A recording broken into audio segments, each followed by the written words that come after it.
ఈరోజు హరీష్ రావు గారు నిన్న బొగ్గు కుంభకోణాన్ని బయటికి తీయగానే హరీష్ రావు గారికి నోటీసులు ఇచ్చే ప్రయత్నం ఈరోజు చేసి మీరు రాక్షసానందం పొందుతున్నది వాస్తవం. ఈ ప్రభుత్వాన్ని డిమాండ్ చేస్తా ఉన్నాం, నిజంగా మీరు నిజాయితీగా ఉంటే.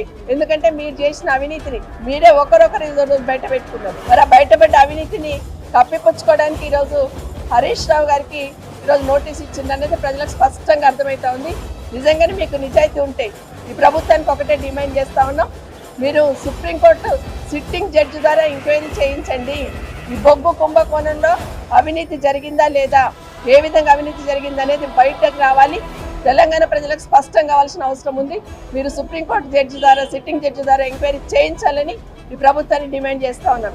ఇలాంటి నోటీసులు ఎన్ని వచ్చినా కూడా ఎదుర్కోవడానికి మా నాయకులు సిద్ధంగా ఉన్నారు, మా కార్యకర్తలు సిద్ధంగా ఉన్నారు. తెలంగాణ సమాజం కూడా చూస్తూ ఉంది, అవకాశం కోసం వెయిట్ చేస్తూ ఉంది. ఏ ఎన్నికలు వచ్చినా మీరు నోటీసులు ఇచ్చి డ్రామా ఆడుతున్న విషయాన్ని ఇప్పటికే తెలంగాణ ప్రజలందరూ గమనించున్నారు. మొన్న సర్పంచ్ ఎలక్షన్ తగిన దెబ్బకి గిలగిలా కొట్టుకుంటూ ఈరోజు మున్సిపల్ ఎలక్షన్లో కూడా ఈ నోటీస్ ఇచ్చి ఏదో డ్రామా ఆడాలనుకుంటున్న మీ నాటకాలు చెల్లవని ఖచ్చితంగా ప్రజలందరూ కూడా టీఆర్ఎస్ పక్షాన ఉంటారని కూడా మనవి చేసుకుంటారు.